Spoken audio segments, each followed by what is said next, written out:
What if I told you that the cup of coffee sitting on your counter right now, the one you've been drinking your whole life, could either be quietly protecting your blood sugar or silently pushing you toward diabetes?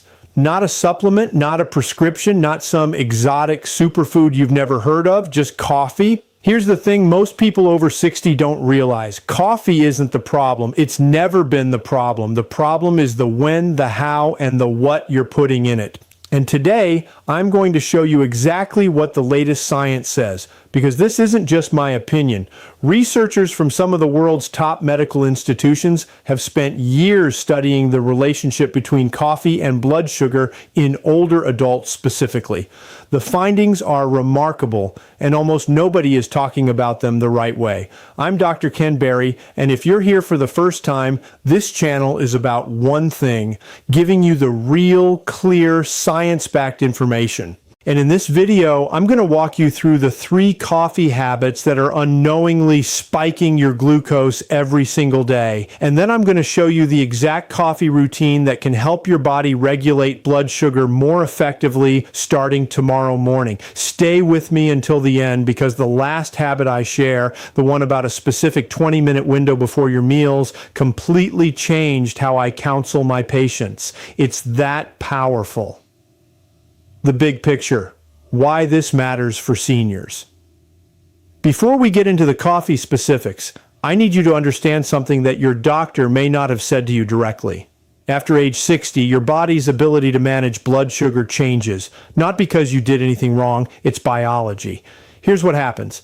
As we age, 2 key things shift in our metabolism. First, our muscle mass gradually decreases, and muscle is one of the primary tissues that absorbs glucose from the bloodstream. Less muscle means your body has fewer places to send that sugar after a meal. Second, the beta cells in your pancreas, the cells responsible for producing insulin, become less efficient over time. They're slower to respond, and when your pancreas is slow to the party, glucose lingers in your blood longer than it should. This is why the American Diabetes Association reports that adults over 65 are the fastest growing group receiving new diabetes diagnoses. 1 in 4 Americans over 65 has some form of diabetes, and an estimated half of all seniors have prediabetes, elevated blood sugar that hasn't yet crossed the clinical threshold but is heading there. The quiet part of this story, most of those people have no idea. There are no dramatic symptoms at first, just a little more fatigue than you used to feel, a bit more thirst, some brain fog after lunch, and slowly, silently, the damage accumulates. Now, why am I telling you all this before we even talk about coffee? Because coffee, when used correctly, interacts directly with both of those age-related changes I just described. The compounds in coffee can help compensate for slowing insulin response. They can help muscles absorb glucose more efficiently, and they can slow the absorption of sugar from the food you eat, but, and this is critical, only if you drink it the right way. If you're adding sugar to it, drinking it on an empty stomach, or having it at the wrong time of day, you are canceling out every single one of those benefits, and in some cases, actively making your blood sugar worse. But before we dive in, quick question for the comment section. What city or country are you watching from right now? I read every single comment, and I love knowing who is in this community with me. Let's break this down, the science behind coffee and blood sugar. Let me introduce you to 2 compounds most people have never heard of, even though they're drinking them every morning. The first is chlorogenic acid. Think of chlorogenic acid as your intestinal traffic cop. When you eat carbohydrates, bread, rice, fruit, anything starchy, those carbs break down into glucose and flood your small intestine, where they're absorbed into the blood. Normally this happens fast. That's what causes those sharp post-meal spikes. Chlorogenic acid physically slows this absorption down. It inhibits the enzyme called alpha-glucosidase, which is responsible for breaking down complex carbohydrates into simple sugars. Slow the enzyme, slow the flood. Your blood sugar rises more gradually, which is much easier for your aging pancreas to manage. A landmark review published in the journal Food and Function analyzed 28 separate clinical studies and found that chlorogenic acid from coffee consistently reduced post-meal glucose spikes and improved insulin sensitivity, particularly in adults with impaired glucose regulation. That means seniors with prediabetes or early diabetes saw the greatest benefit. The second compound is Trigonelline. This one is less talked about, but equally fascinating. Trigonelline has been shown in several studies to activate receptors in your liver that help clear glucose from the blood more efficiently. Your liver plays a huge role in blood sugar control. It can either release stored glucose into the bloodstream or absorb excess glucose and store it safely. Trigonelline nudges the liver toward the second option. A 2022 study published in the European Journal of Nutrition found that trigonelline supplementation significantly improved fasting glucose levels in adults with metabolic syndrome, a condition extremely common in people over 60. And here's something remarkable about coffee that most people overlook. Decaffeinated coffee contains just as much chlorogenic acid and trigonelline as regular coffee. This is crucial for seniors who are sensitive to caffeine or have been told by their doctor to reduce their intake. The blood sugar benefits of coffee have almost nothing to do with caffeine. They're driven by these other compounds entirely. Now, I said almost because caffeine does play a role, just not always a good one, and that leads us directly to the mistakes. The 3 mistakes seniors make with coffee. I want to tell you about a patient I'll call Walter, 74 years old, a retired engineer, sharp as a tack, and completely baffled by his blood sugar numbers. Walter had read about coffee's benefits online. He was proud of his 3-cup-a-day habit. He walked every morning. He'd cut back on bread. By all accounts, he was doing everything right, and yet his fasting glucose was stuck at 142. His A1C, the 3-month blood sugar average, had climbed to 7.3%. His doctor was talking about increasing his medication. When I sat down with Walter and went through his day hour by hour, I found 3 things, 3 habits that were undermining everything else he was doing. And when I tell you what they were, I want you to think honestly about whether any of them sound familiar. Mistake number 1, the first thing in the morning cup. Walter's alarm went off at 6:15 a.m. By 6:20 he had the coffee maker running. By 6:25 he was drinking his first cup, and before he'd eaten a single thing. This feels perfectly normal. Millions of people do it, but here's what's actually happening in your body at that moment. From roughly 4 a.m. to 8 a.m., your body is in something called the dawn phenomenon. Your adrenal glands are naturally releasing cortisol, your wake-up hormone, which signals your liver to dump stored glucose into the bloodstream. This is your body's way of giving you energy to start the day. It happens whether you eat or not. Your fasting blood sugar is already elevated in the early morning hours. This is completely normal. Now, what does caffeine do? It stimulates those same adrenal glands and amplifies the cortisol response, which tells the liver to release even more glucose. A study published in the British Journal of Nutrition tracked continuous glucose monitors in healthy adults and found that drinking caffeinated coffee first thing in the morning before eating increased blood glucose by an average of 29 milliliters per deciliter compared to mornings when they didn't drink coffee. In people with insulin resistance, the spike was even higher. You haven't eaten a single bite of food. Your blood sugar is already elevated from the dawn phenomenon, and then you pour caffeine on top of it, amplifying the effect further. This is why so many seniors are confused when their fasting glucose is high in the morning despite eating carefully the night before. It's not last night's dinner. It's this morning's coffee drunk at the wrong time on an empty stomach. The fix is simple, and I'll give it to you shortly. Before we continue, tell me your name and where you're watching from. I read every comment, and I'd love to know who I'm helping today. Mistake number 2, the sweet additions. Walter's second mistake, 1 heaping teaspoon of sugar in each cup. Plus, on the weekends, a splash of flavored creamer. I know, 1 teaspoon doesn't sound like much, but consider this. 1 teaspoon of sugar is about 4 grams of pure glucose. It hits your bloodstream fast because there's no fiber, no fat, no protein to slow it down. In a coffee cup, it's basically dissolved glucose delivered directly to your intestine. And here's the cruel irony. You're drinking coffee specifically because of chlorogenic acid's ability to slow glucose absorption. Then you drop pure sugar directly into the same liquid. The chlorogenic acid slows down the digestion of complex carbs. It doesn't neutralize straight glucose. You've just spiked yourself. A major analysis published in the American Journal of Clinical Nutrition in 2024 examined coffee consumption patterns in over 200,000 adults and found that coffee without any additives was significantly associated with lower diabetes risk. But this protective effect was substantially diminished when coffee contained added sugar. Sweetened coffee, the study concluded, was metabolically closer to a sugary beverage than to plain coffee. What about artificial sweeteners? This is where it gets interesting and a little uncomfortable. A growing body of research suggests that common artificial sweeteners like sucralose and aspartame can alter the gut microbiome, the community of bacteria in your intestines that plays a direct role in how your body handles glucose. A 2022 study published in Cell found that even short-term consumption of sucralose and saccharin caused measurable disruptions in the gut microbiome and impaired glucose responses in some participants. The research isn't fully settled, but there's enough evidence here that I tell my patients, if you want the full blood sugar benefit of your coffee, drink it plain. If that feels unbearable right now, try a small amount of pure stevia, the only sweetener that currently shows a neutral to slightly beneficial effect on gut bacteria and glucose metabolism. If you're still here with me and finding this helpful, take a moment to type 2 in the comments. It lets me know you're watching and getting value from this. Mistake number 3, the late afternoon or evening cup. Walter's third mistake was one I see constantly. He had a second cup at 3 p.m. and sometimes a third at 7 p.m. I've been drinking coffee all my life, he told me. It doesn't even affect my sleep anymore. Walter was wrong about that. And I say that kindly because most people who think caffeine doesn't affect their sleep anymore are actually sleeping poorly.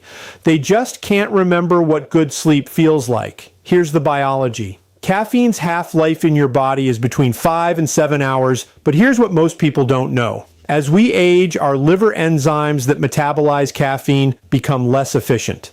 The half-life for many adults over 65 is closer to 8 or 9 hours. That 3 p.m. coffee, a meaningful amount of caffeine is still circulating in your brain at midnight. Why does this matter for blood sugar? Because the most critical time for glucose regulation is during deep, slow-wave sleep. This is when your body replenishes insulin sensitivity, repairs insulin receptors on your cells, and resets your metabolic hormones. Research published in Diabetes Care found that even a single night of poor sleep reduced insulin sensitivity the following day by up to 25%. Poor sleep raises cortisol, which raises glucose. It triggers hunger for high-carb foods the next day. It reduces the motivation to move. Sleep deprivation and blood sugar dysregulation feed each other in a vicious cycle that most seniors are unknowingly caught in, partly because of a late afternoon coffee habit that feels harmless. When I explained all 3 of these mistakes to Walter, he was quiet for a moment. Then he said, "So the coffee wasn't helping me? It was working against me the whole time?" "Not entirely," I told him. "Coffee is still a powerful metabolic ally, but only when it's working with your biology, not against it." And I showed him exactly how to do that. 8 weeks later, his fasting glucose dropped from 142 to 118. His A1C went from 7.3% to 6.8%. His doctor described the improvement as remarkable without any change in medication. Let me show you what we changed. Before I share the exact coffee routine, if this is useful to you so far, do me a small favor and hit the like button. It helps this information reach more seniors who could genuinely benefit from it. And let me know in the comments, do you currently drink your coffee black or with something added? I read every comment and I'd love to know where you're starting from. All right, let's talk about what to do. This isn't a rigid protocol. It's a flexible framework based on your body's natural daily rhythms. There are 3 windows where coffee has been shown to work most powerfully for blood sugar control in older adults. Window number 1, the delayed morning cup, 45 to 90 minutes after waking. Step 1. When you wake up, do not reach for coffee. Drink a full glass of water first. Let your cortisol peak naturally and begin its gradual decline, which happens around 30 to 60 minutes after waking. Then eat something, specifically something with protein. This doesn't need to be elaborate. A soft-boiled egg, plain Greek yogurt, a small piece of cheese, even a handful of unsalted nuts. Why protein specifically? When you eat protein before caffeine, several things happen. First, amino acids from protein stimulate the release of glucagon-like peptide 1, GLP-1, a hormone that enhances insulin's effectiveness and slows gastric emptying, meaning food moves through your digestive system more slowly. Second, protein blunts the cortisol response to caffeine, reducing the liver's glucose dump. Third, protein alone has almost zero impact on blood sugar, so you're providing your body fuel without a glucose spike. After your protein, then drink your plain black coffee. Here's a practical bonus. If you can add a quarter teaspoon of cinnamon to your coffee at this stage, do it. Ceylon cinnamon, not the cassia variety, contains compounds called type A procyanidins that partially mimic insulin activity and have been shown in multiple clinical trials to improve fasting glucose. A meta-analysis published in the Journal of Diabetes Science and Technology found that daily cinnamon supplementation reduced fasting blood glucose by an average of 10 mg/dl in people with type 2 diabetes. That's not trivial, and it costs almost nothing. If you're still here with me and finding this helpful, take a moment to type 1 in the comments. It lets me know you're watching and getting value from this. Window number 2, the pre-meal coffee, 20 to 30 minutes before lunch. This is the window Walter had never heard of. I call it the metabolic prep window, and it's one of the most underutilized strategies for post-meal glucose control. About 20 to 30 minutes before your largest meal of the day, usually lunch for seniors, drink a small cup of plain black coffee. Here's what's happening during that 20-minute window. The chlorogenic acid and trigonelline are being absorbed into your intestinal lining. The alpha-glucosidase enzyme that breaks down carbohydrates is being partially inhibited.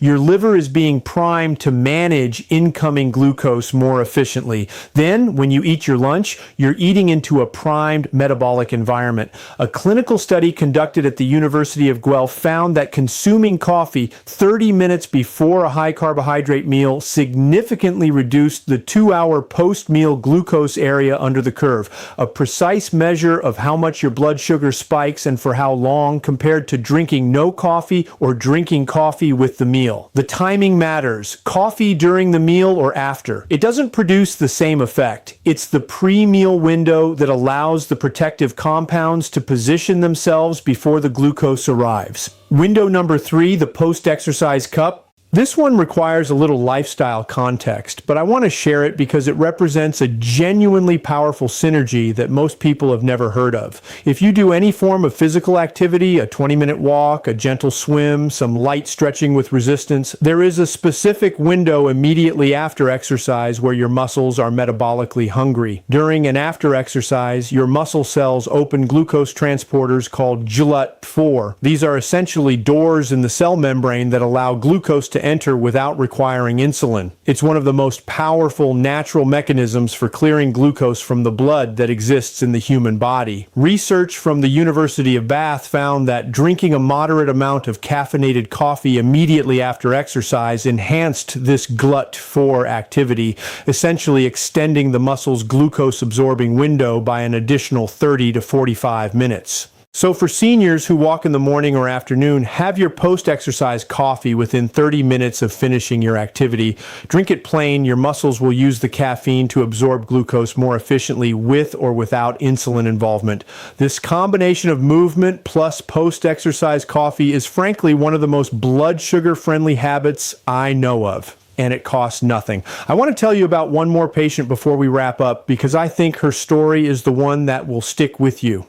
Margaret was 69, a retired librarian. She came to me not because she'd been diagnosed with diabetes, her numbers were still in the pre-diabetes range, but because she'd watched her husband go through the disease for 12 years and she was terrified of following the same path. Her current morning routine: wake up, immediately have 2 cups of instant sweetened coffee, skip breakfast, then have a large bowl of oatmeal with honey around 10 a.m., afternoon coffee with a biscuit, evenings chamomile tea with sugar. Her fasting glucose was 118, her A1C was 6.1%, not diabetic, but clearly trending in that direction. We made 5 changes to her coffee habit: no medication adjustment, no radical diet overhaul. 1. Switched from instant sweetened coffee to fresh ground plain. 2. Moved the morning coffee back by 60 minutes, eaten after a boiled egg. 3. Introduced a small pre-lunch coffee 25 minutes before eating eating. 4. Eliminated the afternoon coffee entirely and replaced it with a short 20-minute walk. 5. Added a post-walk herbal tea in the evening with no sweetener. 12 weeks later, her fasting glucose was 98, normal. Her A1C dropped to 5.7%. She called my office to tell me she felt, in her words, like she got 10 years back. Her energy was better, her brain fog had cleared, she was sleeping more deeply. Margaret didn't reverse prediabetes with medication. She reversed it by aligning her coffee habits with her biology. Before I close, I want to say something clearly because I think it matters. Everything in this video is grounded in published clinical research, but everyone's body is different. If you're currently on diabetes medication, metformin, insulin, GLP-1 agonist, or anything else, please do not change your dosage or stop taking anything based on this video. Share what you've learned here with your physician. Use it as a starting point for a conversation, not as a substitute for medical care. A few other individual considerations. If you experience heart palpitations, trembling, increased anxiety, or disrupted sleep from coffee, you may be a slow caffeine metabolizer. This is determined by a genetic variant in the CYP1A2 enzyme. For slow metabolizers, I recommend capping at 1 cup of regular coffee per day or switching entirely to high-quality decaf, which retains the chlorogenic acid and trigonelline that produce the metabolic benefits. If you have GERD, acid reflux, or a sensitive stomach, drink your coffee after food, not before. The pre-meal window strategy can be modified. Drink your coffee with, rather than before, your meal if you have stomach sensitivity. If you have kidney disease or have been advised to limit certain compounds, check with your nephrologist about coffee intake before making any changes. The goal is to find your personal version of this framework, not to follow it rigidly, regardless of how your body responds. Let me give you the complete picture in one clear summary. What not to do. Don't drink coffee the second you wake up. Your cortisol is already peaking. Don't add sugar of any kind.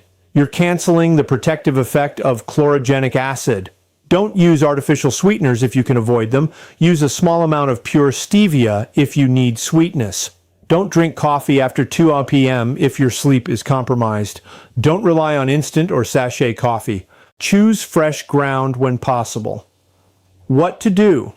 Wake up, drink water, wait 45 to 90 minutes. Eat a small protein source first, eggs, yogurt, cheese, nuts. Then have your plain coffee, optionally with Ceylon cinnamon. About 20 to 30 minutes before your largest meal, drink a small plain coffee.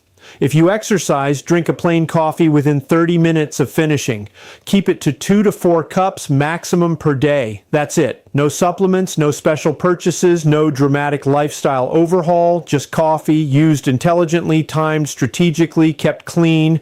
Your coffee habit already exists. We're not asking you to start something new. We're asking you to shift when and how you do something you're already doing every single day. And if Walter and Margaret's stories tell us anything, it's that those small shifts carry extraordinary power. I'm Dr. Ken Berry. If this video gave you something valuable, please share it with someone you care about, a spouse, a sibling, a parent, a friend who's been struggling with their blood sugar. You might be handing them a tool that changes something real in their life. And if you want to go deeper, my next video covers the 5 breakfast foods that seniors eat thinking they're healthy, but that are quietly driving blood sugar spikes more than almost anything else. You won't want to miss it. Subscribe, turn on notifications, and I'll see you there. Take good care of yourself. You deserve to feel well at every age.